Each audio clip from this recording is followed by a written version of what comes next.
அப்ப சந்தோஷம் யார் ஒருத்தர்கிட்ட இல்லையோ, சரியா சாப்பிட மாட்டாங்க, தூங்க மாட்டாங்க, அதையும் மீறி அவங்க தவறுதலா ஏதாவது ஒண்ணு பண்ணும் பொழுது இவங்க அதையே நினைச்சுக்கிட்டு என் கூட பேசல, என்ன வந்து பார்க்கல. மசாலா கலாட்டை நேயர்களுக்கு வணக்கம். இன்றைய சிறப்பு விருந்தினராக சைக்காலஜிஸ்ட் சதீஷ் வந்திருக்காரு.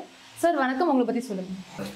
வணக்கம், என்னோட பேர் சதீஷ். ஹர்ஷா மைண்ட் கேரோட ப்ரொப்ரைட்டர், அதாவது மனநல ஆலோசகர். இந்த ஹர்ஷா மனநல ஆலோசனை மையத்தை கடந்த 6-7 வருஷமா நடத்திக்கிட்டு இருக்கோம். இதன் மூலியமா குழந்தைங்கள்ல இருந்து பெரியவங்கள் வரைக்கும் அவங்களுக்கு ஏற்படக்கூடிய மனநலன் பிரச்சனைகளுக்கு சரியான ஆலோசனைகளை கொடுத்து இன்னைக்கு பல்லாயிரக்கணக்கான பேர் வந்து இன்னைக்கு அவங்களோட லைஃப்ல சந்தோஷமாகவும் நிம்மதியாகவும் வாழ்றதுக்கான ஒரு வழிகள் அதில் வந்து நம்ம பண்ணிக்கிட்டு இருக்கோம். ரெண்டாவது, இது மட்டும் பத்தாது அப்படின்னு உணர்ந்த ஒரு காரணத்தினால ஹர்ஷா கவுன்சிலிங் அகாடமி அப்படிங்கிறத ஆரம்பித்தோம். அதாவது சைக்காலஜி படிச்சுக்கிட்டு இருக்கவங்களுக்கும் படித்து முடிச்சுட்டு இருக்கவங்களுக்கும் இன்னைக்கு என்னெல்லாம் ப்ராப்ளம் ஏற்படுது, ஏன்னா இன்னைக்கு வளர்ந்து வர இந்த தொழில்நுட்பத்தின் காரணமாக நிறைய மன உளைச்சல்கள் வந்து ஏற்படுது. அதை எதிர்கொள்ளுறதுக்கான திறனையும் திறமைகளையும் அவங்களுக்கு நிறைய கோர்சஸ் நடத்தி அதன் மூலியமா அவங்களுக்கு வந்து புது புது விஷயங்களையும் டெக்னிக்ஸ்களையும் எடுத்து சொல்லிக்கிட்டு இருக்கோம். அது மட்டும் இல்லாமல் தேவைப்படுறவங்களுக்கு ஒரு ஒர்க் ஷாப் ப்ரோக்ராம்ஸஸ் நடத்துகிறோம், ட்ரைனிங் செஷன், அவேர்னஸ் ப்ரோக்ராம். அது மட்டும் இல்லாமல் வாரம் ஃப்ரீ ஆஃப் வெபினார்ஸஸ் கூட நம்ம நடத்திக்கிட்டு இருக்கோம். ஸோ இதை தாண்டி மூணாவதா ஒரு விஷயம், இதுவும் பத்தலை அப்படின்னு நாங்கள் உணர்ந்த காரணத்தினால ஹர்ஷா மைண்ட் வெல்னஸ் கிளப் அப்படிங்கிறத ஸ்டார்ட் பண்ணியிருக்கோம். அதாவது என்னோட கஷ்டத்தை யாராவது காது கொடுத்து கேட்டா போதும், நான் சொன்னதை கேட்டா போதும், எனக்காக யாராவது என் கூட நேரம் ஒதுக்குனா போதும் அப்படின்னு சொல்லக்கூடிய நபர்கள், அது வந்து ஸ்கூல் ஸ்டூடெண்ட்ஸாக இருக்கலாம், ஹவுஸ் ஒய்ஃப்ஸாக இருக்கலாம், இல்லை எல்டர்லி பீப்புளாக இருக்கலாம். ஸோ அவங்களுக்காக ஆரம்பிக்கப்பட்டது தான் இந்த வெல்னஸ் கிளப்பானது. ஓகே, ஸோ அவங்களோட குறைகளையோ அவங்க சொல்லணும்னு நினைச்ச விஷயங்களையோ ஸோ கான்டாக்ட் நம்பர் மூலியமாக தொடர்பு கொண்டு அவங்க எல்லாமே சொல்லலாம். சார், காதலில் பொதுவாக மன அழுத்தங்கள் வருதுன்னு சொல்கிறாங்க. அப்படி வந்ததுன்னா எப்படி சார் சமாளிக்கிறது? சார், காதல் மட்டும் இல்லை, இன்னைக்கு நீங்கள் ஸ்கூல் பசங்களுக்கே மன அழுத்தத்தில் இருக்காங்க. அப்படின்னா என்னன்னு தெரியாதவங்க கூட நான் மன அழுத்தத்தில் இருக்கேன்னு ஸ்டேட்டஸ் போட்டுக்கிட்டே இருக்காங்க. சரி, இது வந்து என்ன ஒரு ப்ராப்ளம் அப்படின்னா, மன அழுத்தம்ங்கிறது என்னால் ஒரு விஷயத்தை ஹேண்டில் பண்ண முடியலை, சமாளிக்க முடியலை அப்படின்னு சொல்லும் பொழுதுதான். சரி, ஒரு கையில் ஒரு பலூன் வச்சுருக்கோம், அந்த பலூனில் நம்ம வந்து விளையாட்டுக்கு கொஞ்சம் அழுத்தம் கொடுக்குறோம், ஒன்றும் ஆகாது. எக்ஸ்ட்ரீமாக அழுத்தம் கொடுக்கும் போது என்ன ஆகும், அதனோட உருவம் மாறும், அது வந்து வெடிச்சிடும். ஸோ லைக் அதே மாதிரி தான் நமக்கு நம்ம என்ன பண்ணுறோன்னா, எனக்கு ஆசைப்பட்டதெல்லாம் நடக்கணும், நான் விரும்பினதெல்லாம் நடக்கணும் அப்படிங்கிற ஒரு எண்ணம் ஓடிக்கிட்டே இருக்கு. அது நடக்கலைன்னு சொல்லும் பொழுது மற்றவங்களை பார்க்கும் பொழுதும் நமக்கு அந்த சந்தோஷமானது இல்லாமல் போயிடுது. அப்போ சந்தோஷம் யார் ஒருத்தர்கிட்ட இல்லையோ அந்த இடத்துல அவங்களுக்கு வந்து அந்த மன சோர்வுங்கிறது இருக்க செய்யும். எதன் மேலேயும் ஒரு பிடிப்பு இருக்காது. ஸோ உதாரணமாக சரியாக சாப்பிட மாட்டாங்க, தூங்க மாட்டாங்க, அவங்களுக்கு பிடிச்ச விஷயங்களை பண்ண மாட்டாங்க. ஏன்னா அவங்களால அந்த சந்தோஷங்களோ அவங்க நினைச்ச இடத்துல தான் எல்லாம் இருக்குங்கிற ஒரு நம்பிக்கை இருக்கும். இப்போ லைக் என்னோட பார்ட்னர் நான் கேட்காம எதுவும் பண்ண மாட்டார், என்னை மீறி எதுவும் பண்ண மாட்டார்னு ஒரு ஆழ்ந்த நம்பிக்கை இருக்கும். அதையும் மீறி அவங்க தவறுதலா ஏதாவது ஒன்று பண்ணும் பொழுது இவங்க அதையே நினைச்சுக்கிட்டு என் கூட பேசலை, என்னை வந்து பார்க்கல, எனக்கு இம்பார்ட்டன்ஸ் கொடுக்கல அப்படிங்கிற மாதிரி அதை நினைச்சு கண்டினியூஸாக அந்த சேட்னஸ் இருக்கு இல்லைங்களா, அது வந்து மன அழுத்தத்துக்கு வந்து ஆட்படுத்தும். அது ரொம்ப ரொம்ப சிக்கல் தான். ஏன்னா மனசை யார் ஹேண்டில் பண்ணுறாங்களோ, யாரால அவங்க மனசை கண்ட்ரோல் பண்ண முடியுதோ அவங்க மட்டும்தான் சந்தோஷமா நிம்மதியாக இருக்கவே முடியும். சார், காதலில் பொதுவாக எதிர்பார்ப்பு வைக்கிறதுனால எந்த மாதிரி பிரச்சனைலாம் சார் வரும்? சார், காதல் மட்டும் இல்லை, இன்னைக்கு குடும்பத்தில் யார் எதிர்பார்ப்பு எதிர்மேல வச்சாலும் ஏமாற்றங்கள் தான் கிடைக்கும். ஓகே, எதிர்பார்ப்புங்கிறது ஏமாற்றத்தில் போய் முடியும். அந்த ஏமாற்றம் என்ன பண்ணும், எனக்கு அவங்க மேலே இருந்த பார்வைகள் மாறும், எனக்கு வந்து ஒரு நெகட்டிவ் தாட் வரும், ஓவர் திங்கிங் வந்து வந்துக்கிட்டே இருக்கும். காதலில் ஒரு பெரிய சிக்கல் சார், சினிமாவில் காமிக்கிற மாதிரி 3 மணி நேரத்தில் எல்லாமே முடிஞ்சிடாது. காதல்ங்கிறது ஒரு உணர்வு, அது ரொம்ப சந்தோஷத்தை தரும். ஏன்னா இந்த ஆரம்ப கட்டத்தில் ஒருத்தர் வந்து அதிகமாக புகழ்ந்துக்குவாங்க, அவங்களை இம்ப்ரெஸ் பண்ணுறதுக்காக நிறைய விஷயங்களை வந்து பண்ணிக்கிட்டே இருப்பாங்க. ஆனால் லவ்ங்கிறது, மேரேஜுங்கிறதே பார்ட் ஆஃப் லைஃப் தான். என்ன கேட்டால் லவ்ங்கிறது எல்லாமே ஒரு ஃபீலிங்ஸஸ் தான். அந்த நேரத்தில் எனக்கு ஒரு சந்தோஷங்களை தருது அப்படிங்கிற ஒரு விஷயம் மட்டும்தான்.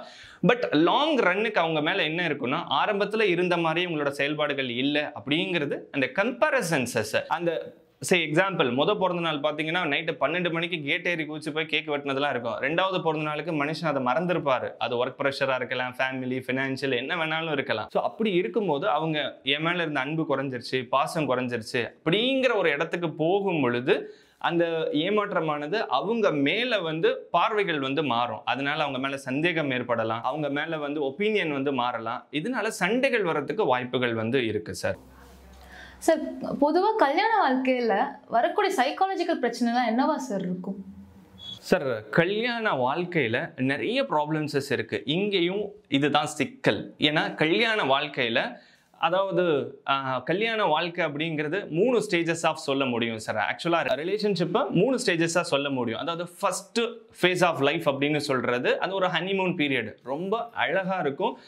அதாவது 2 பேரும் ஒருத்தர் அந்த குறைகள் எல்லாம் பார்த்துக்கவே மாட்டாங்க. 2 பேருமே அவங்களுக்கு பிடிச்ச விஷயங்களை மட்டுமே பரிமாறிக்குவாங்க. அதே 2வது ஃபேஸ் ஆஃப் லைஃப்ல தான் அவங்களுக்கு அந்த மன அழுத்தம் ஏற்படுறதுக்கான காரணங்கள் இருக்கும் சார். அந்த இடத்துல தான் டிஃபரன்ஸ் ஆஃப் ஒப்பீனியன், கருத்து வேறுபாடுகளாக இருக்கலாம், புரிதல் இல்லாமல் இருக்கலாம், இல்லை நான் சொல்லாமையே புரிஞ்சுக்கணும்னு நினைக்கலாம்.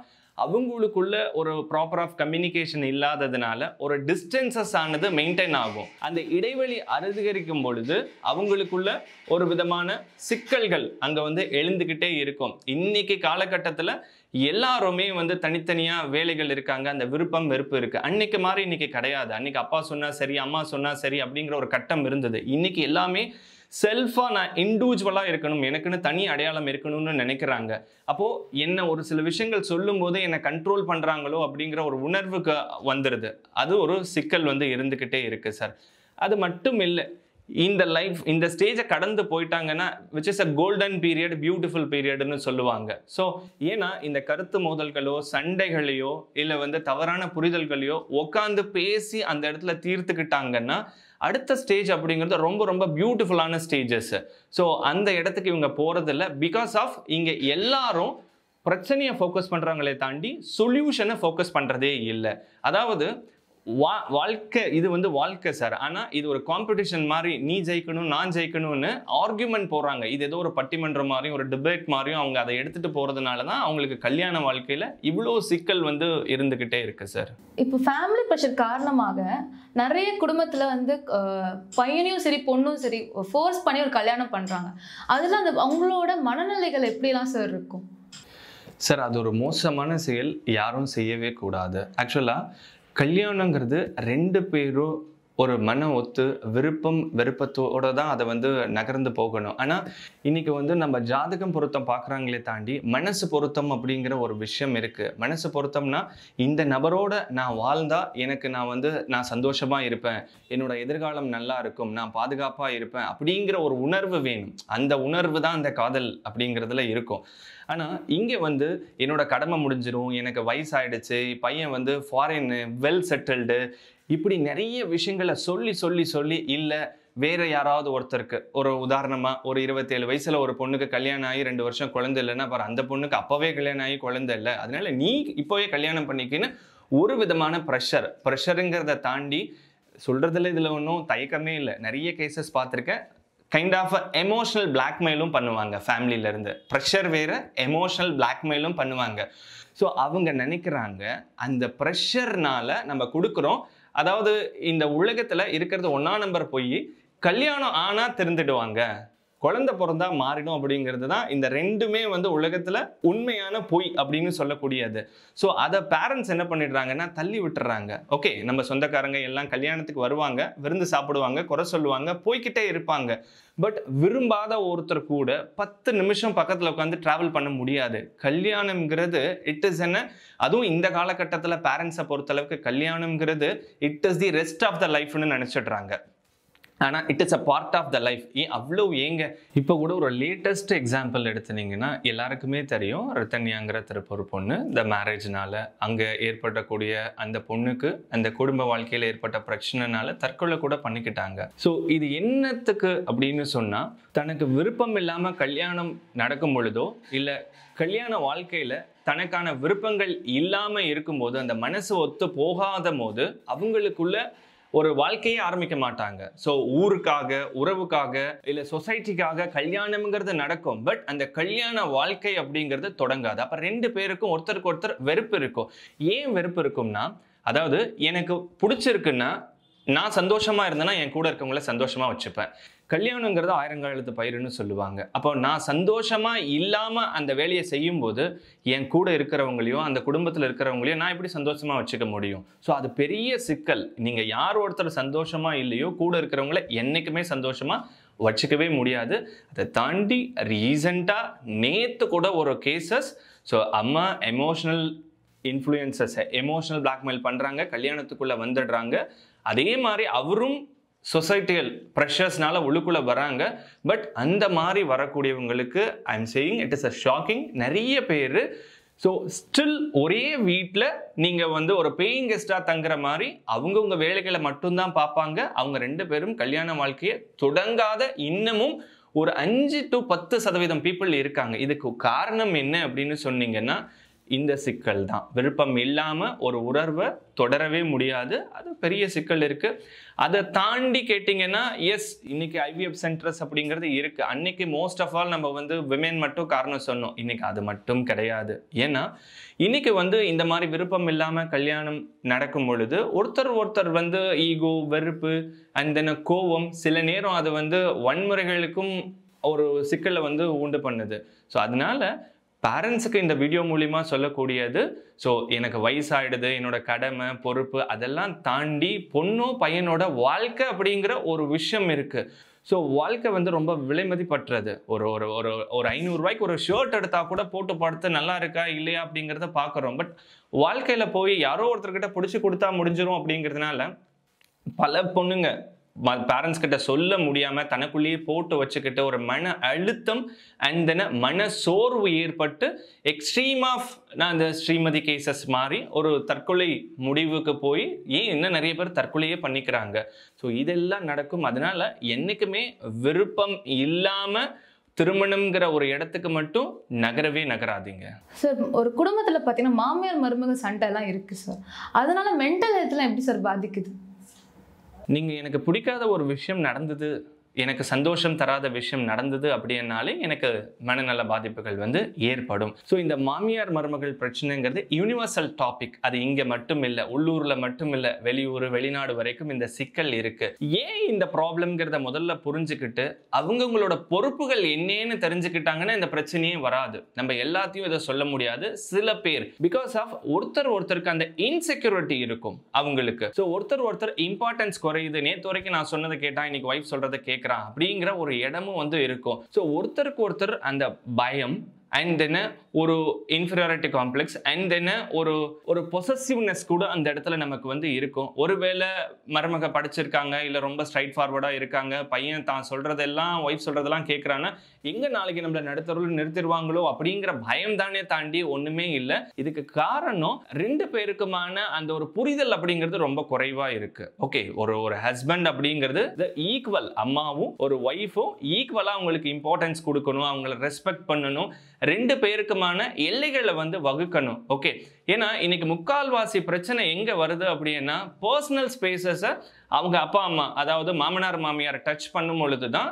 2 இடத்துலயும் அந்த சிக்கல் வந்து இருக்கு. அவ்வளவு ஏங்க சொந்த பர்சனல் விஷயத்த என்னோட ஃப்ரெண்டோ எனக்கு பிடிச்சவங்களோ கேட்கும் போது எனக்கு கோபம் வரும். அப்போ மாமியாரோ மாமனாரோ அந்த விஷயங்களை கேட்கும் போது, இல்ல வளர்ப்பை பத்தி பேசும் பொழுது, இல்ல வந்து கேரக்டரை பத்தி ஏதாவது பேசும் பொழுது அது அவ்வளோ கோபம் வரும். அது எக்ஸ்ட்ரீம் ஆஃப் அவங்க மேல ஒரு வெறுப்பு உணர்வை ஏற்படுத்தும். நெகட்டிவ் தாட்ஸஸ் இருக்கும். அது வந்து சில பேர்னால என்ன சொல்கிறது, ஒரு ஃபிசிக்கல் ஹராஸ்மெண்ட்ஸஸ், இல்லை வந்து உங்களுக்கு எமோஷ்னலி அவங்களுக்கு வந்து குழந்தைங்களை காட்டாமல், இல்லை பையனை பேச விடாமல், பையனை பிளாக்மெயில் பண்ணுறது, இந்த மாதிரியான இடத்துக்கும் வந்து நகர்ந்துருவாங்க. ஸோ அது ரொம்ப ரொம்ப சிக்கல். ஏன்னா இன்னைக்கு எல்லாருக்கும் கிடைக்காத வாய்ப்பு நமக்கு கிடைச்சிருக்கு. So we are healthy, okay, we are have a lot of opportunities. அதை வந்து முறையாக பயன்படுத்திக்கணும்.